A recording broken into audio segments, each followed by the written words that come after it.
হে তরুণ যুবকেরা, হে আমার বন্ধুরা, শুনে রেখে দিন বাবা, জেনে রেখে দেন। হে মুসলমান একটু লক্ষ্য করুন, হে মুসলমান একটুখানি খেয়াল করুন। ভাইরা আমার, জওয়ান যুবকেরা আমার, মুরব্বিয়ানিরা আমার, শুনে রেখে দিন বাবা, জেনে রেখে দেন। এমন সময় দেখতে পাওয়া যায় ফেরেশতা জিবরাইল আলাইহিস সালাম আবার বলতে লাগলেন, ইয়া রাসূলুল্লাহ, হাবিবাল্লাহ, ওয়া আখিরি জামানার পয়গম্বর, শুনে রেখে দিন, জেনে রেখে দেন, আপনার ছোট নাতিকে, আপনার ছোট নাতির তাকদীরে কি লেখা আছে আমার আল্লাহ জানিয়ে দিয়েছেন। ইয়া রাসূলুল্লাহ, হাবিবাল্লাহ, আপনার ছোট নাতিকে আপনারই জালেম উম্মতেরা, আপনারই নিষ্ঠুর উম্মতেরা, আপনারই জালেম উম্মতেরা খেতে না দিয়ে, পান করতে না দিয়ে, কারবালা ময়দানে ফোরাত নদীর পানি আটকে দিয়ে, সাপে খাবে, ব্যাঙে খাবে, দুশমনে খাবে, জালিমে খাবে, কিন্তু নবী খানদানকে তারা পানি পান করতে দেবে না। আপনারই জালেম উম্মতেরা, আপনারই নিষ্ঠুর উম্মতেরা খেতে না দিয়ে, পান করতে না দিয়ে, কারবালা ময়দানে আপনার ছোট নাতি হযরত ইমাম হুসাইন রাদিয়াল্লাহু তাআলা আনহুকে শহীদ করে দেবে। তিনি যখন শহীদ হয়ে যাবেন, তার সারা শরীরটা লালে লাল হয়ে যাবে, রক্তাক্ত হয়ে যাবে, সারা শরীরটা লালে লাল হবে। তার বিনিময়ে আমার আল্লাহ তাআলা জান্নাতের ভিতরে একটা লোহিত বর্ণের, লাল বর্ণের বালাখানা রেখে দিয়েছে। তার বিনিময়ে একটা লোহিত বর্ণের, লাল বর্ণের বালাখানা রেখে দিয়েছে। ইয়া রাসূলুল্লাহ, হাবিবাল্লাহ, আপনি নাসাবারি করবেন না, আমার আল্লাহ জানিয়ে দিয়েছেন। আপনি ধৈর্য হারা হয়ে যাবেন না, নাশুকরি করবেন না, নাসাবারি করবেন না, কারণ আমার আল্লাহ জানিয়ে দিয়েছেন কাল কিয়ামতের দিনে, হাসরের ময়দানে, বিচারের দিনে, সেদিন আপনি আপনার কোটি কোটি গুনাহগার উম্মত উম্মতীদের জন্য আপনার নাতিদের দেখিয়ে আমার আল্লাহর দরবারে সুপারিশ করে সাফাতি করতে পারবে। বন্ধুরা আমার, তরুণ যুবকেরা আমার, ইমাম হাসান, ইমাম হুসাইন রাদিয়াল্লাহু তাআলা আনহুমা আমাদের জন্য শহীদ হয়েছেন। তারা কত কষ্ট করেছেন, কত মেহনত করেছেন। আজকে সেই ইমাম হাসান, ইমাম হুসাইনদের নাম করে ভাই আমার, দোস্ত আমার, এই মুহররম মাসে একদল মানুষ ভাই আমার ঢোল বাজায়। কথা ঠিক না ভুল? আচ্ছা, কেউ মারা গেলে ঢোল বাজানো চলবে? তোমার বাপ মরে গেছে, তুমি কোনদিন ঢোল বাজাবে? হ্যাঁ, তাহলে ইমাম হুসাইন হুজুর ইন্তেকাল করেছে, তুমি ঢোল কেন বাজাচ্ছ? লাঠি খেলছে, কি মজা, কি মজা! একদল লাপাচ্ছে, একদল লাঠি খেলছে, ঠাকাস ঠুকুস, ঠাকাস ঠুকুস। কি রে ভাই, ইন্টারনেটে দেখছি, চোখে এলো, কেউ পাঠাচ্ছে, হুজুর দেখুন কেমন লাঠি খেলা চলছে। ভালো করে প্যান্ট শার্ট পরেছে, কপালে ফেট্টি ফেট্টি বেঁধেছে, বুঝতে পারছেন? চারিদিকে গোল করে সব লোক দাঁড়িয়ে আছে, চারজন মিলে ইয়া করে ঠাকাস ও ঠুকুস। কি রে ভাই, না, শোক পালন হচ্ছে।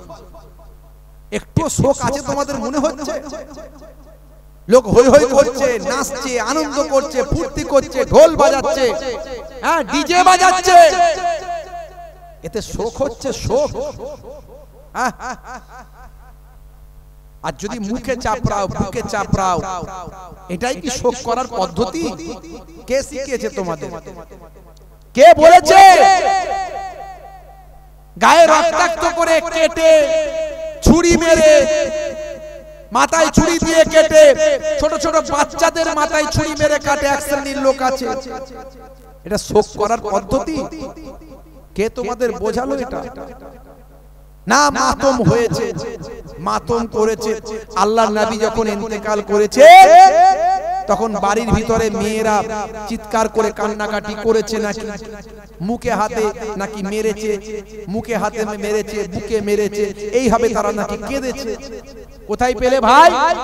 সিয়াসিত্তার হাদিসের মধ্যে এসেছে না অন্য এই হাদিসের মধ্যে এসেছে?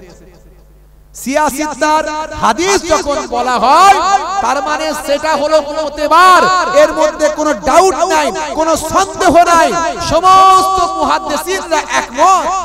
আর অন্য হাদিস যখন বলবে, যদি দেখো এক আলেম সমর্থন করছে আর এক আলেম সমর্থন করছেন না, তার মানে ওখানে ওখান থেকে ভালো করে তথ্য তালাশ নিতে হবে যে এর মধ্যে কোনো মাউজু আছে কিনা, সানাদের গোলমাল আছে কিনা, কোনো রাবির ক্ষেত্রে কোনো ভাই আমার কোনো সন্দেহ আছে কিনা, এটা ভাবতে হবে। মাশাআল্লাহ, হুজুর কেবলা এসে গেছে মনে নাকি? একবার তাকবীর দেন তো, নারে তাকবীর। এই আপনারা উঠাউঠি করবেন, এই কোচিরা উঠাউঠি করবেন, যারা ওনারা আছেন ওনারা যাবেন, দেখা করবেন, হুজুর যখন আসবেন তখন উঠে পড়বেন। একবার তাকবীর দেন, নারে তাকবীর।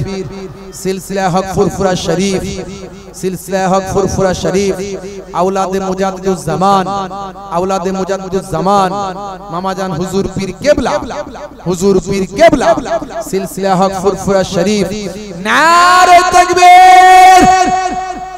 ভাইরা আমার, তরুণ যুবকেরা আমার, মাশাআল্লাহ হুজুর কেবলা ঠিক টাইমে আসবেন ইনশাআল্লাহ। আলোচনা আমি তখনই শেষ করে দেব, হুজুর কেবলা আসা পর্যন্ত। খুব লম্বা চওড়া নয়, সংক্ষেপে একটুখানি বলছি। ভাইরা আমার, তরুণ যুবকেরা আমার, মুরব্বিয়ানেরা আমার, লক্ষ্য করুন, সেই মুহররম মাসকে নিয়ে, সেই আশুরার দিনকে নিয়ে এক শ্রেণীর মানুষ কিভাবে শোক জ্ঞাপন করে দেখলে অবাক হয়ে যাবেন। অথচ সহিহ হাদিসের মধ্যে এসেছে, ডাইরেক্ট বুখারী শরীফ এবং মুসলিম শরীফের হাদিসের মধ্যে এসেছে, আল্লাহর নবী বলেন, আমি ওই মানুষদের মধ্যে থেকে নয়, আমি আমার ওরা উম্মত নয়, আমি তাদের মধ্যে থেকে নয় যারা কেউ মারা গেলে মুখে মারে, বুকে মারে, মুখে চর মারে, কাপড় ছিঁড়ে ফেলে, এদের মধ্যে থেকে আমি নয়।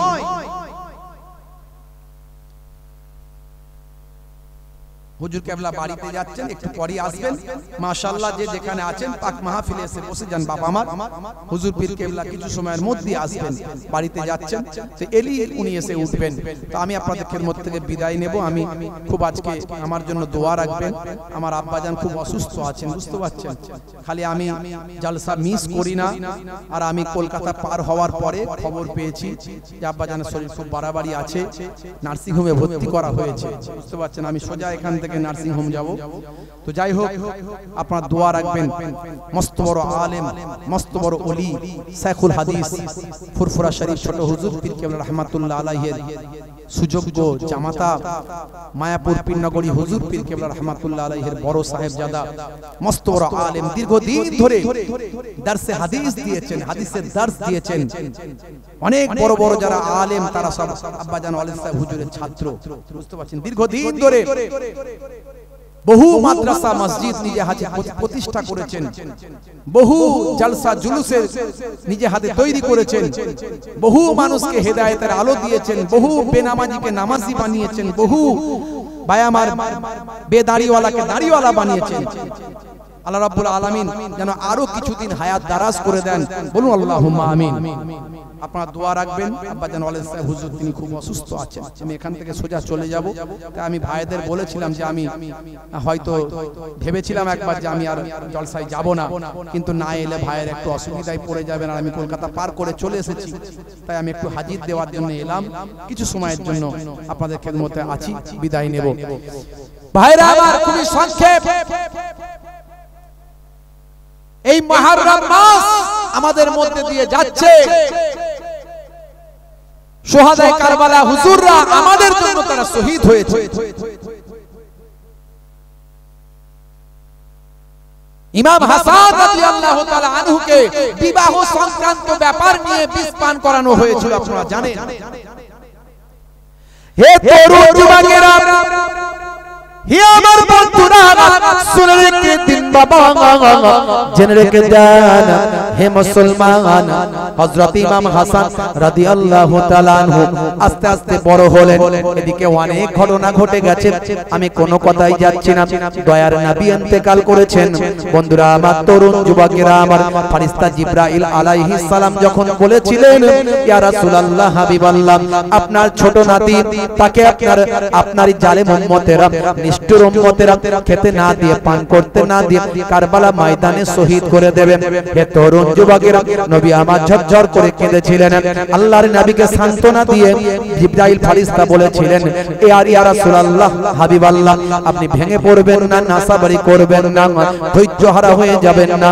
কাল কিয়ামতের দিনে আপনার নাতিদের দেখিয়ে কোটি কোটি গুনাহগার উম্মতিদের নাজাত করাতে পারবেন। হে তরুণ যুবকেরা,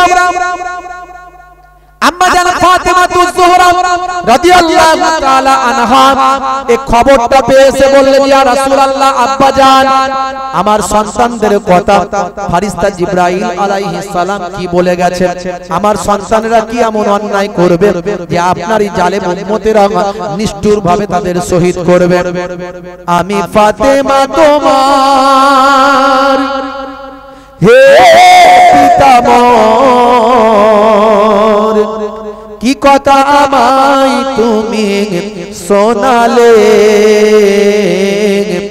আমি ফাতেমা তোমার হে পিতামহ, কি কথা আমায় তুমি শোনালে? করবে কি ভুল ক্ষমা নাই যার হাসান হুসাইনের জীবনে, হাসান হুসাইনের জীবনে, ও হাসান হুসাইনের জীবনে। হে তরুণ যুবকেরা, আল্লাহর নবী বললেন, বেটি ফাতেমা, আমার আল্লাহ জানিয়ে দিয়েছেন ধৈর্য হারা হয়ে যাবে না, নাসাবারি করবে না, কারণ তোমার বাচ্চাদের আমি দেখিয়ে কাল কিয়ামতের দিনে হাসরের ময়দানে যেদিন আমার উম্মতিরা গ্রেফতার হয়ে যাবে গুনার কারণে, সেদিন আমি তোমাদের বাচ্চাদের দেখিয়ে, আমার নাতিদের দেখিয়ে কাল কিয়ামতের দিনে আমি আমার কোটি কোটি গুনাহগার উম্মতিদের নাজাত করাতে পারবো। ও বেটি ফাতেমা, ধৈর্য হারা হয়ে যাবে না, নাসাবারি করবে না। আম্মা জান ফাতেমা তুজ-জোহরা রাদিয়াল্লাহু তাআলা আনহা চোখের পানিটা মুছে নিয়ে বললেন, আব্বা জান, নাসাবারি করব না, ধৈর্য ধারণ করলাম। ইন্নাল্লাহা মা'আস সাবিরিন, নিশ্চয় সবরকারীর সঙ্গে আল্লাহ থাকেন, আমি সবর করে নিলাম। আচ্ছা আব্বা জান, একটা কথা জানতে চাই, সেই দিন যখন আমার সন্তানদের উপর কঠিন মুসিবত চলবে, সেই দিন কি আপনি তাদের নানা জান দুনিয়ার জমিনে হায়াতে থাকবেন? আল্লাহর নবী চোখ ভরা পানি নিয়ে বললেন, ও বেটি ফাতেমা, সেই দিন আমি রাসূলুল্লাহ সাল্লাল্লাহু আলাইহি ওয়াসাল্লাম, আমি তাদের নানা জান দুনিয়ার জমিনে থাকবো না। আল্লাহর নবীকে আম্মা জান ফাতেমা আরো বলেছিলেন, ও আমার আব্বা জান, আচ্ছা বলুন তো দেখি, যেদিন আমার বাচ্চাদের উপর এমন মুসিবত চলবে, সেই দিন কি আপনার জামাতা শেরে খোদা আসাদুল্লাহিল গালিব হযরত আলী মুর্তজা কারামাল্লাহু ওয়াজহু কি সেদিন হায়াতে থাকবেন? না না না বেটি ফাতেমা, সেই দিন আমার জামাতাও দুনিয়ার জমিনে থাকবে না। তাহলে আব্বা জান, সেদিন আমি জনম দুঃখিনী মা, গর্ভধারিণী মা, আমার কলিজার টুকরা সন্তানদের উপর যেদিন এত বড় মুসিবত চলবে, সেই দিন আমি ফাতেমা কি দুনিয়ার জমিনে থাকব। আল্লাহর নবী চোখ ভরা বেদনা, চোখ ভরা পানি, বুক ভরা বেদনা নিয়ে বললেন, ও বেটি ফাতেমা, শুনে রেখে দাও, সেই দিন তুমিও দুনিয়ার জমিনে থাকবে না।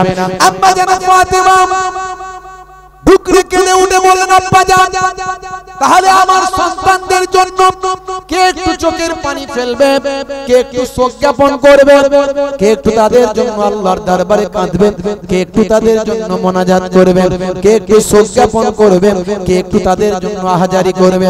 আল্লাহর নবী বললেন, ও বেটি ফাতেমা, চিন্তা করো না, কাল কিয়ামত পর্যন্ত আমি রাসূলুল্লাহ কোটি কোটি উম্মতি থাকবে, যারা আশিকে রাসূল হবে, যারা আশিকে রাসূল হবে, আমি আমার উম্মতিরা যারা আশিক হবে, তোমার বাচ্চাদের ভালোবাসবে, কোটি কোটি উম্মতিরা কাল কিয়ামত পর্যন্ত তোমার বাচ্চাদের জন্য চোখের পানিতে বুকটা ভাসিয়ে দেবে।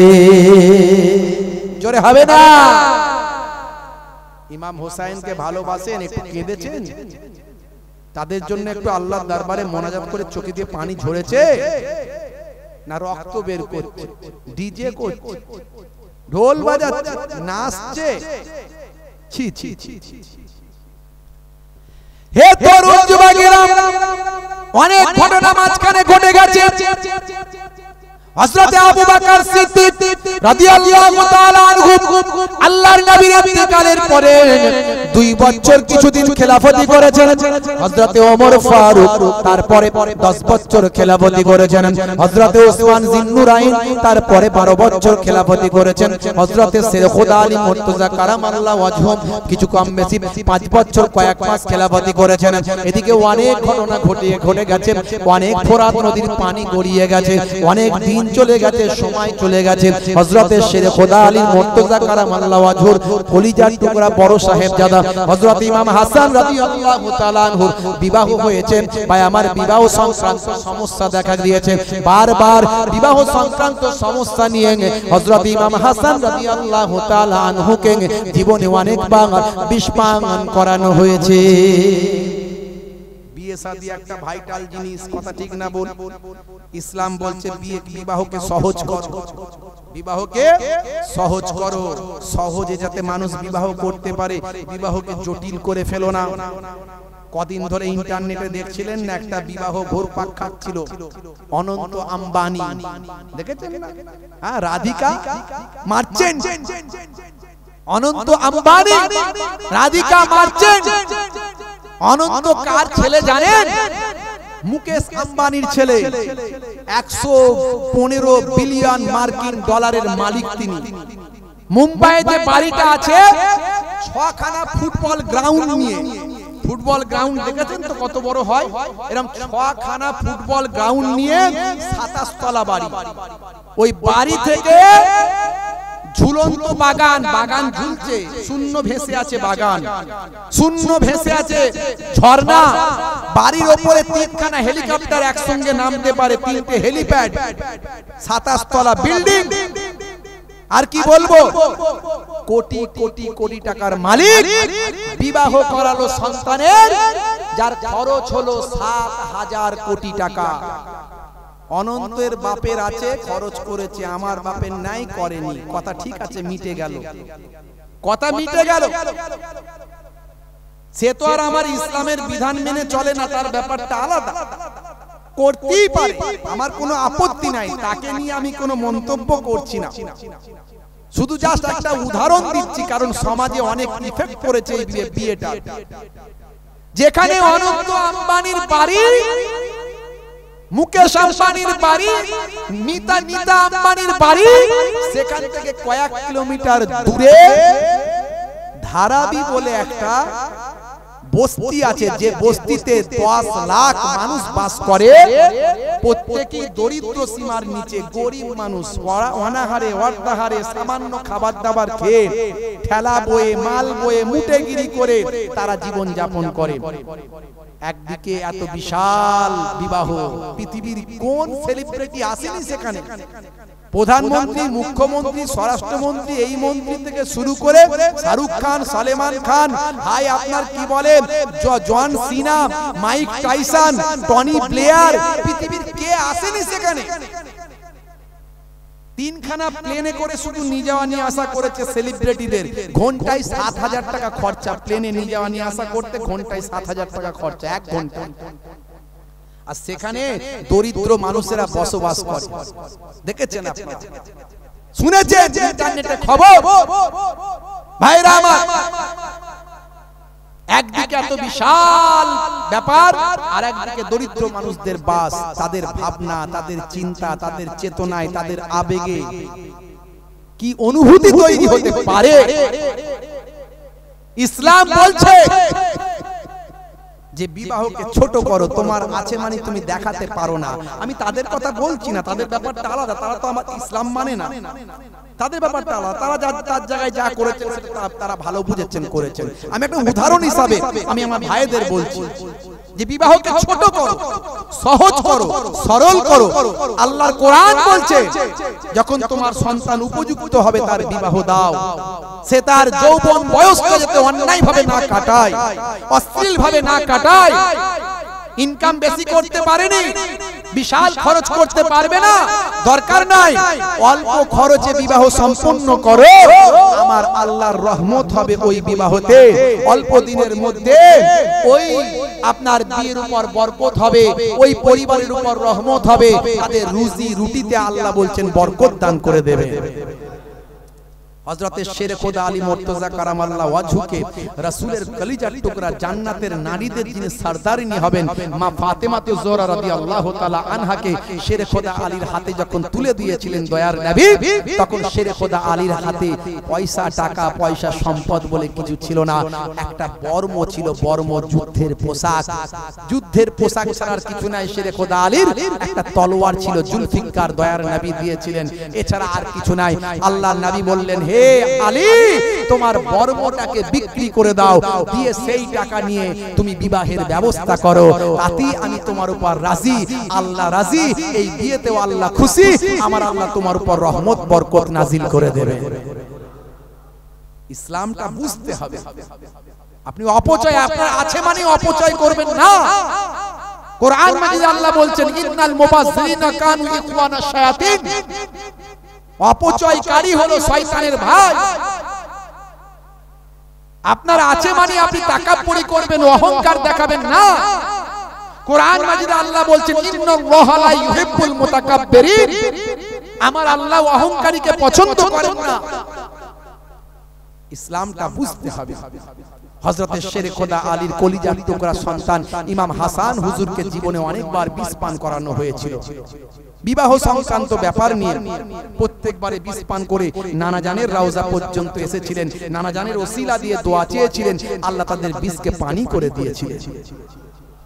জীবনের শেষ রাত 49 হিজরি, 45 বছর বয়স, মুরিদরা কুজো পাহারা দিচ্ছে, কেউ না বিষ পান করাতে পারে, তারই মাঝখান থেকে কেউ কুজো পাল্টে দিয়েছে বা বিষ মিশিয়ে দিয়েছে। জীবনের শেষ রাত স্বপ্ন দেখলেন নানাজান, নানাজানকে স্বপ্ন দেখলেন। নানাজান বলছেন, ভাই হাসান, আর কতদিন দুনিয়ায় থাকবে ভাই, এসো এসো আল্লাহর জান্নাতে চলে এসো, নানা নাতি একসঙ্গে বসবাস করি। ইমাম হাসান দেখতে পাচ্ছেন এক সিংহাসনে বসে আছেন ইমাম নানাজান, এক সিংহাসনে বসে আছেন আব্বাজান, এক সিংহাসনে বসে আছেন আম্মাজান। তবে ভাই, তুমি দুনিয়া ছেড়ে আসার আগে তোমার উপর অনেক মুসিবত চলবে, নাসাবারি করবে না, ধৈর্যহারা হয়ে যাবে না, কারণ তোমাদের দেখিয়ে আমি রাসূলুল্লাহ তোমাদের নানাজান কাল কিয়ামতের দিনে আমি আমার কোটি কোটি গুনাহগার উম্মত উম্মতিদের নাজাত করাতে পারবো। জোরে হবে না? এই স্বপ্ন দেখে স্বপ্ন ভেঙে গেল। মুরিদদের বলতে লাগলেন, মুরিদরা হাউ হাউ করে কাঁদতে লাগলো, আহারে কেমন পীর কেমন মুরিদ। পীর কথা শুনলে কিছু মানুষের চুলকায়, কথা ঠিক না ভুল? শায়েখ শুনলে চুলকায় না ভাই আমার, ওস্তাদ শুনলে চুলকায় না, টিচার শুনলে চুলকায় না, পীর শুনলে চুলকায়। হ্যাঁ, কিছু পীর ভণ্ড আছে, কিছু পীর ভণ্ড আছে, তার মানে কি সব পীরই ভণ্ড? হ্যাঁ, সেটা সব শ্রেণীর মধ্যেই আছে। তোমাকে ভালোটা নিতে হবে, খারাপটা ছাড়তে হবে। পীর কথা শুনলে তো চুলকানি কেন ভাই? আর এই পীরেরাই তো এই ভারতবর্ষের বুকে ইসলামের আলো জ্বালিয়েছে।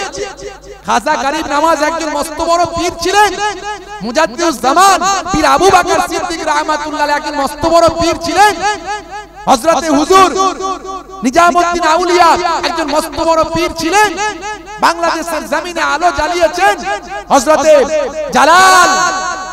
জালাল শাহ হুজুর মস্ত বড় পীর ছিলেন, কোরআন শাহ হুজুর মস্ত বড় পীর ছিলেন। এই পীরেরাই তো বাংলা, আসাম, বাংলাদেশ, পাকিস্তান, ভারত এই উপমহাদেশে ইসলামের আলোকে বিস্তার করেছে। তাদের নীতি আদর্শগুলো কেমন ছিল জানতে হবে, হক পীর খুঁজে বের করতে হবে। ভাইরা আমার, কেমন পীর কেমন মুরিদ ঝরঝর করে কাঁদছেন। পীর মানে হলো ওস্তাদ, পীর মানে টিচার, পীর মানে শিক্ষক, অনেক মানে হয়। আপনি শিক্ষক ছাড়া চলতে পারবেন না, আপনাকে শিক্ষক ধরতেই হবে। আপনি ওস্তাদ ছাড়া কি করে পরীক্ষা দেবেন, কি করে পাস করবেন, কি করে ভালো রেজাল্ট করবেন, পারেন নাকি? আপনাকে ব্যাখ্যা বুঝতে হবে, মানে জানতে হবে। আল্লাহর কোরআন যেখানে বলছে ফাসআলু আহলা যিকরি ইন কুনতুম লা তাআলামুন, তুমি যেটা জানো না জাননে ওয়ালার কাছে জেনে নাও। আল্লাহর কোরআনের অর্ডার, তার মানে ওস্তাদের কাছে জানো, শিক্ষক ধরো।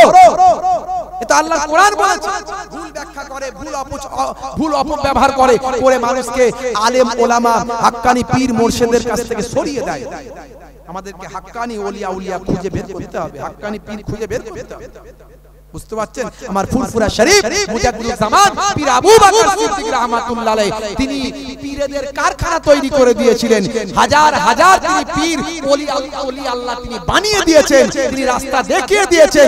তার নীতি আদর্শকে যদি পরিপূর্ণভাবে কেউ মেনে চলতে পারে, তিনি একজন ওস্তাদ হয়ে যাবেন, তিনি একজন শায়েখ হয়ে যাবেন, তিনি একজন পীর হয়ে যাবেন, তিনি একজন মুর্শিদ হয়ে যাবেন। জোরে হবে না ভাইরা আমার? জীবনের শেষ রাত মুরিদদের বললেন কে আছো বাবা, পানিটা দাও। এক ঘট পানি খেলেন, একদম হলহল বিষ। কি খাওয়ালে বাবা? মুরিদরা কাঁদতে শুরু করে দিল, হুজুর কি খাইয়ে ফেললাম আমরা? বাবা তোমরা খাওয়াওনি? বলে হুজুর আমরা তো জেগেই ছিলাম, পুজো তো একদম সিল করা ছিল। তারই মাঝখানে কেউ পাল্টে দিয়েছে বা বিষ মিশিয়ে দিয়েছে। বাবা আল্লাহ যদি আমাকে হায়াতে রাখেন, আমি তার সঙ্গে বোঝাপড়া করব, আর যদি হায়াতে না থাকি, আমার নানা জান বলেছেন নাসাবারি করো না, আমি তাকে মাফ করে দিচ্ছি। কি আদর্শ, কি আখলাক! ইমাম হুসাইন রাদিয়াল্লাহু তাআলা আনহু তিনিও জীবনের শেষ রাতে একই স্বপ্ন দেখেছিলেন। হে তরুণ যুবকেরা, হে আমার বন্ধুরা, শুনে রেখে দিন বাবা, জেনে রেখে দেন ৭২ জন মানুষ নিয়ে কুফার মানুষদের দাওয়াত গ্রহণ করে হযরত ইমাম হুসাইন রাদিয়াল্লাহু তাআলা আনহু কুফার দিকে চলতে লাগলেন। মাঝে অনেক ঘটনা ঘটে গেছে, আমি সেসব কথা বলছি না বাবা। আমার জীবনের শেষ রাত ৯ মুহররম দিনগত রাত্রি, মুহররম মাসের ৯ তারিখ দিনগত রাত্রি বাবা, সমস্ত পুরুষ মানুষেরা প্রায় শহীদ হয়ে গেছেন বাবা। হে তরুণ যুবকেরা, কেবলমাত্র ইমাম হুসাইন রাদিয়াল্লাহু তাআলা আনহু হায়াতে আছেন, আর বাচ্চারা আছে, আর মহিলারা আছে। জীবনের শেষ রাত হুজরা মোবারকের ভিতরে, তাঁবুর ভিতরে আল্লাহর কালামুল্লাহ পাক তেলাওয়াত চলছে, ভাই আমার নামাজ চলছে, ইবাদত বندگی চলছে। হযরত ইমাম হুসাইন রাদিয়াল্লাহু তাআলা আনহু চোখটা একটু লেগে গিয়েছে, ঘুমটা একটু এসে গেছে। এমন সময় স্বপ্ন দেখতে শুরু করেছে। দেখছেন স্বপ্নের মধ্যে আল্লাহর জান্নাতের ভিতরে প্রবেশ করেছেন। হে তরুণ যুবকেরা, হে আমার বন্ধুরা, শুনে রেখে দিন বাবা, জেনে রেখে দেন আল্লাহর জান্নাতের ভিতরে প্রবেশ করেছেন। এমন সময় দেখছেন আল্লাহর জান্নাতের একটা কুরসিতে বসে আছেন নানা জান, আখিরি জামানার পয়গম্বর, জগতের শেষ নবী নানা জান বসে আছেন। আর একটা কুরসিতে বসে আছেন আব্বা জান শেরে খোদা আলী বসে আছেন। আর একটা কুরসিতে বসে আছেন আম্মা জান খাতুনে জান্নাত বসে আছেন। আর একটা কুরসিতে বসে আছেন নওয়াসায়ে রাসূল বড় ভাইজান বসে আছেন। আর একটা কুরসিতে বসে আছেন হযরত ইমাম মুসলিম রাদিয়াল্লাহু তাআলা আনহু বসে আছেন। নানা জান ডাক দিয়ে বলছেন, ভাই হোসেন, ও ভাই হোসেন, আর কতদিন দুনিয়ায় থাকবে? এসো এসো এসো, আল্লাহর জান্নাতে নানা নাতি একসঙ্গে বসবাস করি। তবে মনে রেখো, তুমি যখন আসবে, তুমি দুনিয়া ছেড়ে বিদায় নেওয়ার আগে তোমার উপর অনেক মুসিবত চলবে। তবে মনে রাখবে, নাসাবারি করবে না, ধৈর্য হারা হয়ে যাবে না, কারণ তোমাদের দেখিয়ে কাল কিয়ামতের দিনে আমি আমার কোটি কোটি গুনাহগার উম্মতিদের নাজাত করাতে পারব। জোরে হবে না? আমার আপনার জন্য ইমাম হুসাইন শহীদ হয়েছেন। যদি এজিদের বর্ষতা মেনে নিতেন, তাহলে তাদের শহীদ হতে হতো না। তাই আমি এখানে কয়েক লাইন লিখেছি।